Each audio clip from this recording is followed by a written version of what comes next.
Olá pessoal, tudo bem? Esse primeiro vídeo é sobre o capítulo 1 do livro de vocês, que trata da Proclamação da República. Bom, a gente já estudou esse capítulo, então esse vídeo é apenas uma revisão. Nós havíamos visto nas nossas aulas que o Império Brasileiro passava por uma crise envolvendo as questões militares, escravistas e a questão religiosa. E isso acabou enfraquecendo a figura do imperador, o que levou então aos militares no dia 15 de novembro, melhor dizendo, a proclamar a República. Lá na página 12 do livro de vocês, vocês vão encontrar algumas informações que mostram que naquele momento, no momento da proclamação da República, haviam diferentes projetos em disputa. Projetos de quê? Projetos de Brasil, projetos de nação, né? Como deveria ser a República Brasileira. Então, grupos diferentes defendiam visões diferentes sobre a República. Os liberais, que está em destaque agora na tela de vocês, eram os representantes das grandes oligarquias brasileiras. E essas oligarquias eram grandes proprietários de terra, famílias muito ricas. E eles defendiam uma visão de república liberal e federalista, ou seja, com bastante autonomia para os estados. Essa autonomia dos estados resultaria também em autonomia para essas elites, para essas oligarquias. Já os positivistas, representantes aí da elite dos militares, os militares de mais alta patente, eles tinham uma visão oposta à dos liberais. Eles defendiam uma república com um governo central com mais poderes em relação aos estados. Então era exatamente o inverso do federalismo. O federalismo era mais poder para os estados, o que defendia os liberais, e os positivistas defendiam o poder concentrado na figura do presidente, no poder central. Eles defendiam isso porque eles acreditavam que eles eram capazes de impedir que os grandes fazendeiros usassem o Estado em benefício próprio. Já os jacobinos, e essa palavra ela remete ao grupo mais radical na Revolução Francesa, então, na verdade, quem chamava essa parcela da população de jacobino já estava fazendo uma crítica, já estava chamando de um grupo radical. E esse grupo era formado pelo resto da população mesmo, pelas classes mais baixas. Eram militares de baixa patente, eram funcionários públicos, eram pequenos comerciantes, eram profissionais liberais. Eles tinham uma outra visão de república, uma visão que defendia fundamentalmente uma maior participação da população. Nem os liberais, nem os positivistas defendiam essa participação ampla da população nas decisões da República, a visão liberal. E a visão positivista era uma visão mais elitista, ok? E aí a visão jacobina era, então, uma visão mais popular. Bom, adivinha o que aconteceu? A visão jacobina não foi a que venceu e nem a visão positivista. A Primeira República acabou tendo uma característica mais liberal e federalista.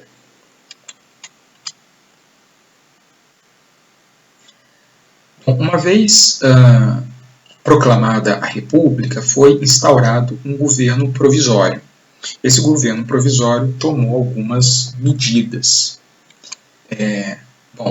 A primeira delas foi a instituição do federalismo, exatamente atendendo aos anseios das elites agrárias estaduais. Uma outra medida foi a separação entre a Igreja Católica e o Estado. Durante o Império, a Igreja Católica vivia sob o regime do padroado, ou seja, na prática a Igreja Católica estava subordinada ao governo imperial. E isso estava incomodando muito a cúpula da Igreja Católica. E aí eles acabaram apoiando então a proclamação da República, porque viu ali uma forma de ganhar autonomia, de se desvencilhar aí do controle do Estado. Bom, uma outra questão importante são os novos símbolos nacionais. Era necessário a criação de novos símbolos, porque os símbolos do Império já não faziam mais sentido, uma vez que o Brasil não era Império. Então, assim, o hino nacional, a bandeira nacional, novos heróis nacionais foram criados para atender, então, aos ideais da República. É importante destacar a figura do Tiradentes. Ele chega, então, ao status de herói nacional exatamente no contexto da República. Uma outra medida foi a promulgação de uma lei em 1890 que estabelecia que todos os estrangeiros residentes no Brasil se tornariam cidadãos brasileiros. Quem quisesse manter a antiga cidadania deveria indicar para o governo brasileiro que não queria se tornar brasileiro e manter a cidadania original. E a medida mais importante desse período foi a convocação da Assembleia, que tinha como função a elaboração da nova Constituição. A gente vai falar especificamente sobre as características dessa Constituição mais à frente. Antes, quero apenas contextualizar alguns problemas enfrentados nos primeiros anos da República. Essas informações estão na página 15 do livro de vocês. É interessante que vocês tenham um livro em mão para acompanhar esse vídeo. E a situação econômica do Brasil era bastante preocupante naquele momento. O país estava enfrentando uma crise financeira, cuja principal característica era a inflação. O que é a inflação? É o aumento do preço das coisas. O salário das pessoas, a renda das pessoas vai perdendo o poder de compra à medida que o tempo vai passando e, na prática, as pessoas acabam ficando mais pobres. Um outro problema foi o surgimento de empresas fantasmas. O ministro da Economia da época, que era o Rui Barbosa, ele tomou algumas medidas que deram mais problema do que resultado positivo. Uma delas foi a impressão de papel moeda para que o governo tivesse dinheiro para poder emprestar para pessoas que quisessem iniciar uma fábrica, um negócio, uma empresa, alguma coisa do tipo. Só que muitas pessoas se aproveitaram dessa facilidade para conseguir empréstimo, criando empresas falsas, e acabaram dando calote no governo federal. Isso, então, acabou gerando bastante confusão. Um outro problema, também resultado dessa facilidade para a obtenção de crédito, foi a especulação financeira. As pessoas estavam apostando, e isso acabou, então, gerando um outro grande problema. dá-se então o nome de encilhamento a essas medidas, né, tomadas pelo Rui Barbosa, que tinha ali como objetivo, né, injetar dinheiro na economia, mas então que acabaram gerando esses dois problemas, na verdade esses três problemas que eu havia descrito, né? Gerou inflação, gerou calote, né, com empresas fantasmas, e gerou também muita especulação financeira. E o mais curioso disso é que as medidas do Rui Barbosa tinham como objetivo incentivar o surgimento de fábricas, né, no país. E isso acabou desagradando exatamente a elite econômica brasileira, que era uma elite agrária, né? Eles não estavam vendo graça nenhuma nisso de ficar dando dinheiro para quem quisesse abrir fábrica. Na verdade, eles estavam querendo que o dinheiro continuasse financiando os seus próprios negócios, que eram negócios no campo. Bom, agora nós vamos falar então da Constituição de 1891, né, que foi resultado do trabalho da Assembleia Nacional Constituinte, que a gente já havia feito referência. Então eu vou mudar de tela aqui para poder mostrar para vocês o texto da Constituição, né, que está no site do Governo Federal. Né, tá aí uma coisa que já chama a atenção logo de cara, que é o nome, né, que o país recebeu naquele momento. Perceba aí, ó. Constituição da República dos Estados Unidos do Brasil.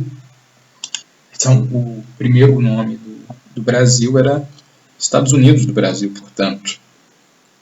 E isso não fica só na Constituição de 1891, não. Isso se repete também na Constituição de 1934, né, que é exatamente a Constituição que substitui essa. Bom, a Constituição é um texto, né, ele tem essa característica, ele é dividido em títulos, em artigos, e os artigos são subdivididos em parágrafos. E ali está organizado o funcionamento do Estado. Voltando aqui para a tela da apresentação, dentre as características dessa primeira Constituição, está o federalismo, né, que era exatamente uma maior autonomia dos estados. O presidencialismo também foi uma outra ideia vitoriosa nessa nova Constituição. Os estados, ou melhor, as antigas províncias passaram a se chamar estados. Antes, as províncias tinham presidentes e agora, né, quem governa os estados são os governadores. Uma outra diferença com relação à Constituição do Império é a divisão dos poderes. Na República temos 3 poderes, o Executivo, o Legislativo e o Judiciário, enquanto no Império haviam 4 poderes, Executivo, Legislativo, Judiciário e poder moderador, que era exatamente a figura do imperador. E uma questão que a gente sempre chama atenção quando a gente fala dessa primeira república é o direito ao voto, que estava limitado a uma parcela muito pequena da população, uma vez que analfabetos, mulheres, mendigos, soldados e membros de ordens religiosas eram proibidos de votar. Então sobrava o quê? Sobravam homens, maior de 21 anos, alfabetizados, e que tivesse prestado serviço militar, ou seja, já tivesse saído, né, do serviço militar. Na prática, isso reduzia e muito as pessoas que podiam participar do processo eleitoral brasileiro e reduzia, então, a cidadania. A cidadania estava reduzida a poucas pessoas. Essa é a principal característica da Primeira República.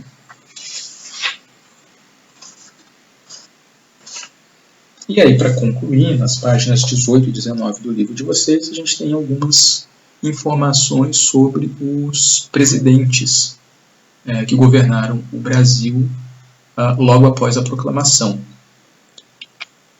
Os marechais Deodoro da Fonseca e Floriano Peixoto assumiram o governo do Brasil entre 1889, data da proclamação da República, até 1894. Esse período é chamado de República da Espada. Foi um período bastante conturbado. A República não foi bem aceita por uma grande parcela da população brasileira. Vários grupos estavam disputando o poder e estavam descontentes com muitas das medidas tomadas por esses presidentes militares. Então eles tiveram que enfrentar várias revoltas, revoluções, levantes. E uma característica extremamente marcante da atuação desses presidentes foi a violência com a qual eles tratavam toda e qualquer manifestação contrária ao seu governo. Por exemplo, Deodoro da Fonseca enfrentou a revolta da Armada, o que acabou desgastando muito o seu mandato, e ele acabou renunciando no meio de uma crise. E aí chegou ao poder o Marechal Floriano Peixoto, que também não teve um governo fácil, mas ele era uma figura mais política que o Deodoro, então ele conseguiu se sustentar até o final do seu mandato. Bom, e o Floriano Peixoto ele foi substituído pelo primeiro presidente civil, que foi o Prudente de Moraes. Só uma curiosidade, quando a gente volta aqui na Constituição de 1891, quando a gente vai lá no final do texto, a gente vê quem assina a Constituição é exatamente o presidente da Assembleia, Prudente José de Moraes Barros. O Prudente de Moraes, que é o presidente que vai substituir, então, o Floriano Peixoto. Bom, era isso que eu tinha para falar sobre esse primeiro capítulo, a título de revisão. Até a próxima, pessoal.